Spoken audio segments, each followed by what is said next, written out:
Online classes में आपका स्वागत है। तो हम लोग स्टार्ट करेंगे आज 4th सेमेस्टर का एक पेपर है जिसका नाम है एस्टिमेटिंग एंड कॉस्टिंग। ठीक है, एस्टिमेटिंग एंड कॉस्टिंग। तो अभी आपका एग्ज़ाम 3rd सेमेस्टर का ओवर हो चुका होगा, ठीक है, और आशा करते हैं कि आपका एग्ज़ाम अच्छा गया होगा और काफ़ी अच्छे मार्क्स से आप पास करेंगे। ठीक, ध्यान दीजिएगा कि आपका जो है टेक्निकल पेपर स्टार्ट हो चुका है, 3rd सेमेस्टर से ही स्टार्ट हो चुका है। तो जो भी पेपर आप पढ़ रहे हैं, जो भी पेपर हो, आपने विषय वस्तु से रिलेटेड जो भी सब्जेक्ट आपने पढ़ा होगा इलेक्ट्रिकल में, उस सब के ऑब्जेक्टिव को करने का कोशिश कीजिएगा। ऐसा नहीं है कि सिर्फ सब्जेक्टिव में हम लोग कर रहे हैं, पूरा सब्जेक्टिव पे फोकस किए हुए हैं। ठीक, उसके साथ साथ में हम लोग ऑब्जेक्टिव को भी ध्यान देते चलेंगे, उसके ऊपर भी हम लोग फोकस करते चलेंगे।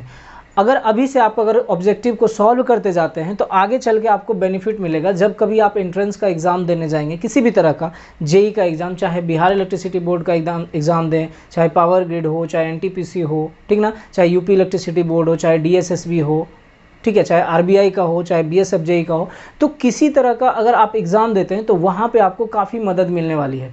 अगर आप अभी से ऑब्जेक्टिव देखते चलते हैं तो बनाते चलते हैं उस सब्जेक्ट का। तो जैसे कि अभी मैं पढ़ेंगे, हम लोग इस पढ़ाऊँगा, कह सकते हैं कि एस्टिमेटिंग और कॉस्टिंग के बारे में हम लोग पढ़ेंगे। तो एस्टिमेटिंग एंड कॉस्टिंग से रिलेटेड जो भी ऑब्जेक्टिव होगा उसको हम लोग साथ साथ देखते चलेंगे। ऐसा नहीं कि छोड़ देंगे कि जब पास कर जाएंगे डिप्लोमा तब हम ऑब्जेक्टिव सॉल्व करेंगे, तो वो काफ़ी लेंदी हो जाएगा। उस टाइम में सारे पेपर का ऑब्जेक्टिव सॉल्व करना आसान नहीं होगा।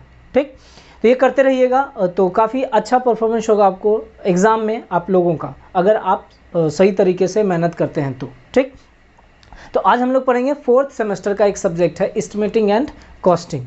क्लियर है? एस्टिमेटिंग एंड कॉस्टिंग में हम लोग क्या पढ़ेंगे इस चीज़ के बारे में देखेंगे। ये किसके लिए है सर? ये 4th सेमेस्टर, ये 4th सेमेस्टर इलेक्ट्रिकल। हालांकि ये चीज़ एस्टिमेटिंग एंड कॉस्टिंग आपको पढ़ना कहाँ कहाँ है? 4th सेमेस्टर सिविल में भी एस्टिमेटिंग कॉस्टिंग है सर, ठीक, लेकिन हम लोग पढ़ेंगे 4th सेमेस्टर में कि क्या होगा एस्टिमेटिंग, इलेक्ट्रिकल के लिए पढ़ेंगे एस्टिमेटिंग एंड कॉस्टिंग। ठीक है, पढ़ेंगे धीरे धीरे क्या होता है एस्टिमेटिंग, हम क्यों करते हैं एस्टिमेटिंग, क्या ज़रूरत है एस्टिमेट करने का, उसके क्या बेनिफिट्स हैं, इन सब के बारे में हम लोग पढ़ेंगे। क्लियर? तो पहले हम थोड़ा सा डिस्कस कर लें सिलेबस, फिर उसके बाद क्या क्या होगा एस्टिमेटिंग कॉस्टिंग, उसके बाद हम बात करेंगे धीरे धीरे।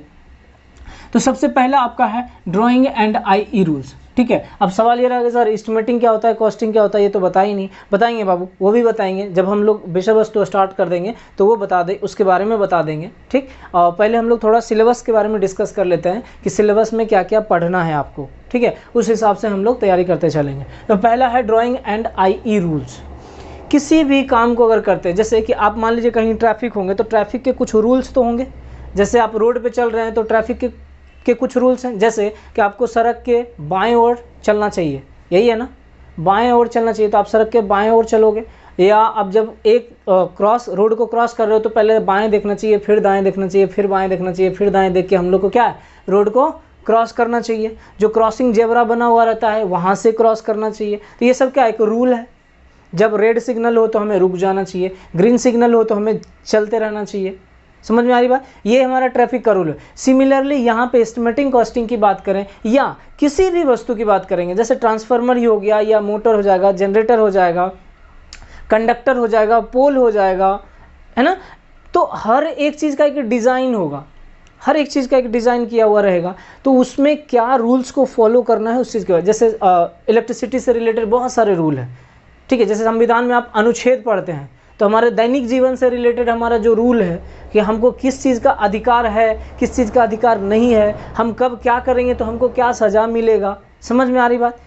तो उस हिसाब से हमारा एक पास एक रूल है। ठीक उसी प्रकार से इलेक्ट्रिकल में भी एक रूल है जिसको कि हम बोलते हैं IE rules. It means Indian electricity rules. ठीक है, IE rules, Indian electricity rules, ये बोलते हैं 1956। ये पूछा जाएगा कि in estimating costing which rules we follow, हम लोग कौन से रूल को फॉलो करते हैं, तो ये हो जाएगा इंडियन इलेक्ट्रिसिटी रूल 1956। ठीक है, तो पहला यूनिट है ड्राइंग एंड आईई रूल्स। अब ये जो आईई रूल्स होगा इसके बारे में पढ़ेंगे कि कौन कौन से रूल हैं हमारे रिलेटेड टू इलेक्ट्रिकल। ठीक, सबके बारे में डिस्कस करेंगे एक एक के बारे में।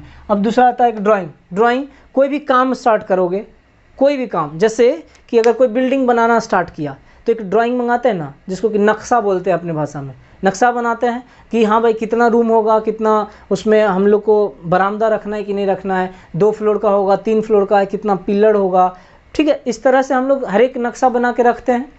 वही चीज़ हमारा यहाँ ड्राइंग, अब वो जो नक्शा बनता है कहाँ, एक पेज पे ड्रॉ किया हुआ रहता है, बना हुआ रहता है, उसको हम लोग क्या बोल रहे हैं, ड्राइंग। समझ में आई बात? तो उसी ड्राइंग के हिसाब से हम लोग क्या करेंगे, आगे काम बढ़ाएंगे।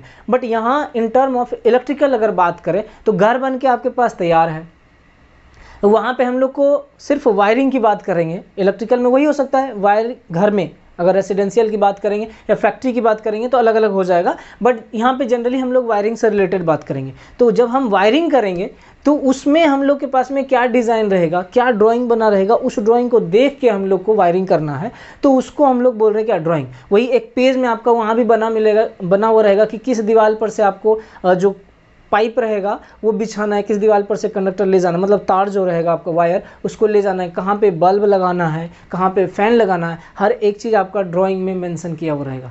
तो ड्राइंग को पढ़ने के लिए आना चाहिए। ड्राइंग पढ़ने के भी 3 टाइप हो जाएंगे, आपको बताएंगे आगे जब स्टार्ट करेंगे हम लोग चैप्टर तब, ठीक है। तो पहला यूनिट है ड्राइंग एंड आई रूल्स। दूसरा है सर्विसमेंस। देखिए सर्विसमेंस क्या होता है, इसी में आप पढ़े होंगे, जब आप पढ़ रहे होंगे ट्रांसमिशन डिस्ट्रीब्यूशन तो उसमें पढ़े होंगे फीडर क्या होता है, डिस्ट्रीब्यूटर क्या होता है, सर्विसमेंस क्या होता है, इन सब के बारे में पढ़े होंगे, ठीक है। तो जनरली अभी सर्विसमेंस के बारे में जानेंगे, हम लोग डिस्कस करेंगे जब यूनिट पे आएंगे, तो वहाँ पे फीडर क्या होगा, डिस्ट्रीब्यूटर क्या होगा, इन सब के बारे में भी बताएंगे। कितने प्रकार के इंस्टॉलेशन होंगे, कितने प्रकार के जो डिस्ट्रीब्यूशन सिस्टम होंगे वो कितने होंगे, कितने प्रकार के प्राइमरी डिस्ट्रीब्यूशन होंगे, ठीक है। सब के बारे में एक एक करके डिस्कस करते चलेंगे हम लोग। तो ये क्या है हमारा, यहाँ पे पढ़ना है सर्विस में, जो आपका पोल पर से आप वायर के सहारे अपने घर में जो कनेक्शन लेके जाते हो, कि कोई भी पोल है जहाँ पे एंडिंग होगा, पोल पर से आप एक वायर लेते हो, वायर से आप कनेक्ट करके अपने घर में एनर्जी मीटर तक ले जाते हो, उसको हम लोग बोलते हैं सर्विसमेंस, ठीक है। अब सर्विसमेंस है तो आप कितने प्रकार का सर्विसमेंस होगा, अंडरग्राउंड होगा कि ओवरहेड आप लेके जा रहे हो, क्लियर, उन सब के बारे में पढ़ेंगे। अब ओवरहेड होगा तो हम कैसे ले जाएंगे, अंडरग्राउंड होगा तो कितने प्रकार से हम अंडरग्राउंड कर सकते हैं, ठीक है। इन सब के बारे में हम लोग पढ़ेंगे किस में, सेकेंड यूनिट में, सर्विसमेंस में, ठीक। नेक्स्ट आता है sir electrification of residential building. Residential building की बात करें मतलब घर की बात कर रहे हैं, रेसिडेंशियल बिल्डिंग, ठीक, जहाँ पे कि लोग रहते हैं, कमर्शियल बिल्डिंग मत समझना, कमर्शियल मतलब जैसे मॉल हो जाएगा या हॉस्पिटल हो जाएगा, स्कूल हो जाएगा, ये सब कमर्शियल के अंदर आता है। घर की बात कर रहे हैं मतलब जो अपार्टमेंट बना हुआ है या फिर आप कोई बंगला बना है, तो वो सब हमारा जो होगा हम उसकी बात कर रहे हैं, ठीक। तो वहाँ पे इलेक्ट्रिफिकेशन करने की बात करेंगे, या कैसे हम करेंगे वहाँ पे इलेक्ट्रिफिकेशन, हम लोग उसकी बात करेंगे। तो इलेक्ट्रिफिकेशन ऑफ रेसिडेंशियल बिल्डिंग में कि उस घर में हमको कैसे वायरिंग करना है, कैसे कनेक्शन देना है, बोर्ड से बल्ब में कैसे कनेक्ट करेंगे, फैन से हम फैन से स्विच बोर्ड में कैसे कनेक्ट करेंगे, ठीक है, या मेन जो सप्लाई है आपका वहाँ से कैसे आप फैन तक कनेक्शन ला रहे हो, बीच में कहाँ कहाँ आप बोर्ड लगा रहे हो, कौन कौन सा इक्विपमेंट यूज कर रहे हो, जो बोर्ड आप रख रहे हो वह बोर्ड ग्राउंड फ्लोर से कितने हाइट पे होंगे, फैन को हम कितने हाइट पे रख सकते हैं, बल्ब को दीवार से ग्राउंड फ्लोर से कितने ऊपर रख सकते हैं, छत से कितने नीचे छोड़ सकते हैं, ये सब एक रूल है, जिस रूल के बारे में पढ़ेंगे हम लोग, ठीक है। किस में पढ़ेंगे, इलेक्ट्रिफिकेशन ऑफ रेसिडेंशियल बिल्डिंग, ठीक। नेक्स्ट आता है electrification of commercial building. Commercial building में आप कह सकते हो कि मॉल हो गया, स्कूल हो गया, हॉस्पिटल हो गया, शॉप हो गया, जो दुकान होता है, ठीक है। तो ये सब हमारा कमर्शियल में। अब उसमें हमको करना है अगर वायरिंग तो कैसे करेंगे, वहाँ गोडाउन वायरिंग होता है, ठीक है, गोडाउन वायरिंग हो जाएगा, स्टेयर केस वायरिंग हो जाएगा। तो कैसे हम वायरिंग करेंगे, गोडाउन वायरिंग ही करना होगा तो हम कैसे वायरिंग करेंगे। Godown wiring in the sense कह सकते हो कि आप सीरीज जो है, एक सीढ़ी पे चढ़े, मतलब एक फ्लोर पे चढ़े, स्विच ऑन किए, उस फ्लोर पे सप्लाई बल्ब जला, दूसरे फ्लोर पे गए सप्लाई, अब जैसे स्विच ऑन किए दूसरे फ्लोर का बल्ब जला, फर्स्ट फ्लोर का ऑफ हो गया। कुछ इस तरह से हम सीक्वेंस बना के चलेंगे तो वो हमारा हो जाता है स्टेयर केस कह लीजिए या गोडाउन वायरिंग कह लीजिए।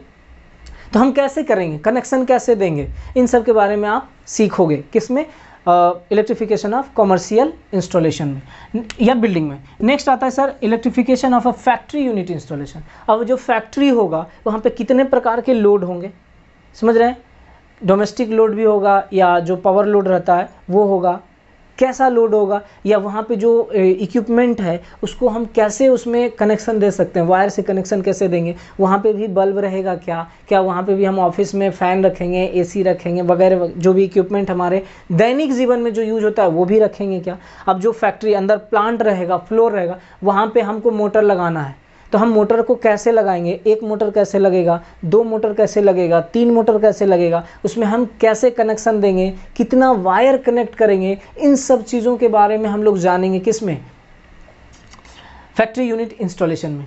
ठीक है, तो ओवरऑल आप कह सकते हो कि हम लोग वायरिंग के बारे में पढ़ेंगे। नेक्स्ट हो जाता है टेस्टिंग ऑफ इंस्टॉलेशन। जो आपने वायरिंग किया है पूरे घर में, जो आपने सप्लाई दिया है, जो कनेक्शन दिया है, उसमें आप जो कनेक्शन किया है वो सही है कि गलत, वो उसको हमें टेस्ट करना है। वो कब कैसे पता चलेगा, जब आप टेस्ट करोगे तब। मान लो कि एक बल्ब से आप स्विच बोर्ड में कनेक्शन लगा दियो, बना दियो, अब जैसे ही स्विच ऑन कर रहे हो बल्ब जल ही नहीं रहा है, चाहे सप्लाई रहे चाहे नहीं रहे, वो जल नहीं रहा है, मतलब कहीं ना कहीं बीच में क्या होगा, फॉल्ट होगा, डिफेक्ट होगा, तो उसको टेस्ट करना है। तो डिफरेंट काइंड ऑफ टेस्टिंग होंगे, अर्थ टेस्टिंग करेंगे हम लोग, इंसुलेशन टेस्टिंग करेंगे, phase to phase insulation testing, phase to earth insulation testing करेंगे, फिर आपका कंटिन्यूटी टेस्ट करेंगे। तो अलग अलग प्रकार के टेस्ट होंगे, उसके बारे में भी हम लोग चर्चा करेंगे किसमें, तो ये टेस्टिंग ऑफ इंस्टॉलेशन में चर्चा करेंगे। तो ये 5 यूनिट आपको पढ़ना है किसमें, एस्टिमेटिंग एंड कॉस्टिंग में। समझिएगा इसका, देखिए इस पेपर का फ़ायदा क्या है। पहली बात कि अगर आप बल्ब या फ़ैन वगैरह घर में जो आप कनेक्शन है वो अगर नहीं जान रहे हैं, तब जो जान रहे हैं उनको तो नहीं कह सकता, वो अच्छी बात है कि वो जान रहे हैं। जो नहीं जान रहे हैं, ये सब्जेक्ट पढ़ने के बाद डेफिनेटली आप आइडिया लगा सकते हैं कि कैसे कनेक्शन किया हुआ होगा स्विच बोर्ड से बल्ब में, स्विच बोर्ड से फ़ैन में, स्विच बोर्ड से ट्यूबलाइट में, स्विच बोर्ड से आपका किचन में कैसे सप्लाई गया होगा, स्विच बोर्ड से बरामदे पे कैसे सप्लाई गया होगा, मेन कहाँ रहेगा, मेन के बाद हमारा क्या रहेगा। इस तरह का जो भी आपके घर में होगा आप इजीली उस चीज़ को आइडेंटिफाई कर सकते हो, रिकॉग्नाइज कर सकते हो। अगर आप चाहते हैं कि अपने घर में वायरिंग करें, आपका घर अगर नया बन रहा हो वहाँ वायरिंग करें, तो आप इजीली वायरिंग कर भी सकते हैं, बस थोड़ा सा आपको समझने की ज़रूरत है। समझ में आई बात। तो ये सब्जेक्ट पढ़ने के फ़ायदे होंगे। दूसरा, अगर कहीं भी जेई वगैरह का एग्जाम देते हैं तो आजकल इस एस्टिमेटिंग कॉस्टिंग का वेटेज देने लगा है। 5-5, 6-6 मार्क्स का सवाल आपसे एस्टिमेटिंग कॉस्टिंग का पूछा जाता है। सिंबल बना दिया, फैन का सिंबल एग्जाम में पूछ दिया, फैन, अब यहाँ सिंबल बना दिया, पूछ दिया कि किसका सिंबल है, याद रहेगा फैन का है तब तो आप मारोगे। ये आपको इसी सब में मिलेगा एस्टिमेटिंग कॉस्टिंग में। उस हिसाब से ये आपका क्या है, काफ़ी इंपॉर्टेंट सब्जेक्ट हो जाएगा आपके लिए। आप वायरिंग सीख सकते हैं इजीली, अपने घर में वायरिंग कर सकते हैं अगर ये सब्जेक्ट पढ़ रहे होंगे तो। समझ में आई बात। फिर एग्ज़ाम के पर्पज़ से भी ये काफ़ी इंपॉर्टेंट है, 4 से 5 मार्क्स का आपको जेई के लिए पूछा जाएगा।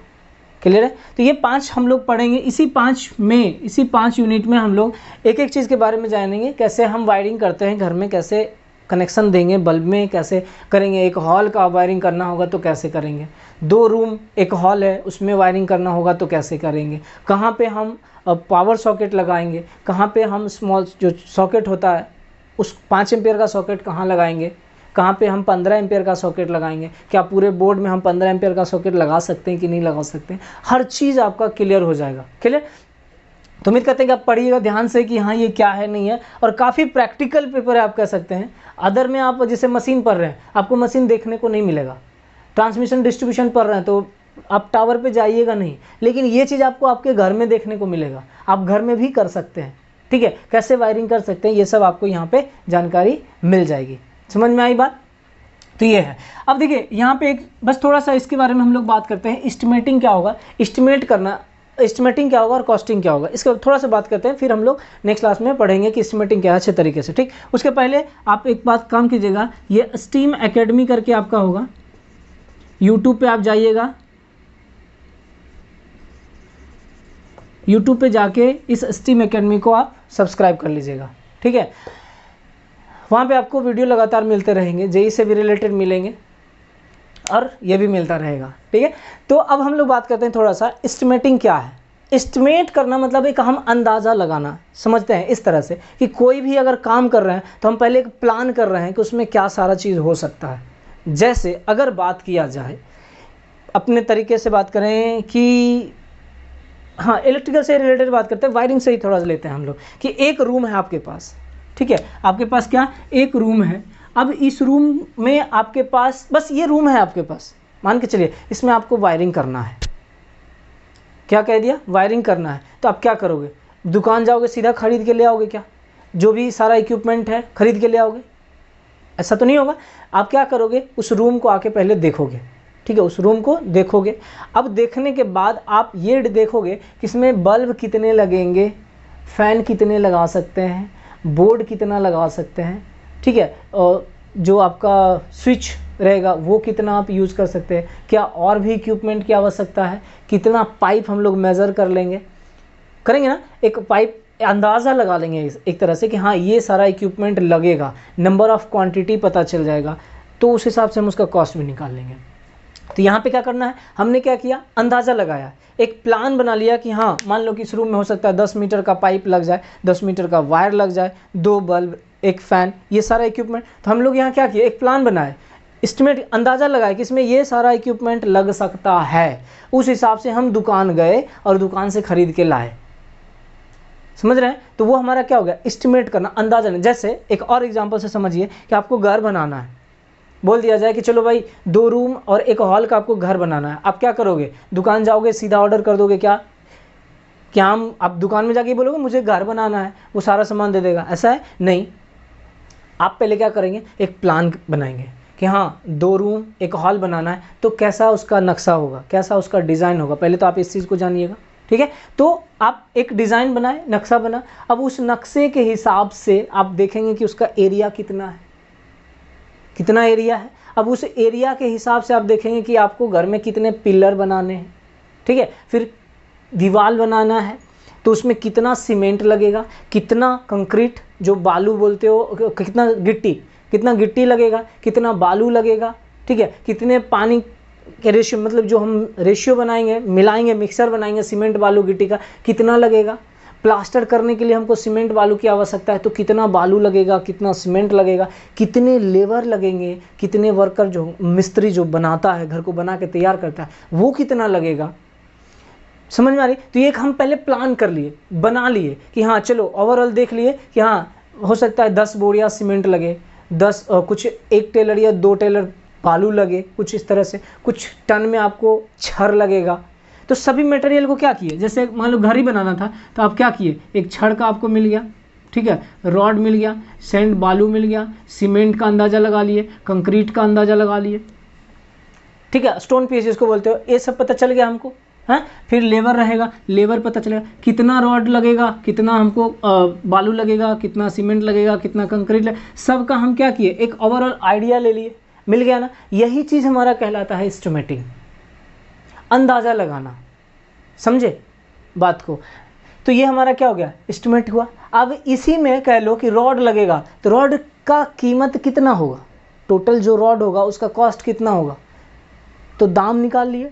फिर बालू का कितना खर्च आएगा, फिर सीमेंट का कितना आएगा, फिर कंक्रीट जो होगा उसका कितना आएगा, सबको जोड़ देंगे हम इकट्ठा, वो हमारा क्या हो जाएगा, कॉस्टिंग। तो ये हमारा हो जाता है क्या, एस्टिमेटिंग एंड कॉस्टिंग। समझ में आई बात, एस्टिमेटिंग एंड कॉस्टिंग, क्लियर है यहाँ तक?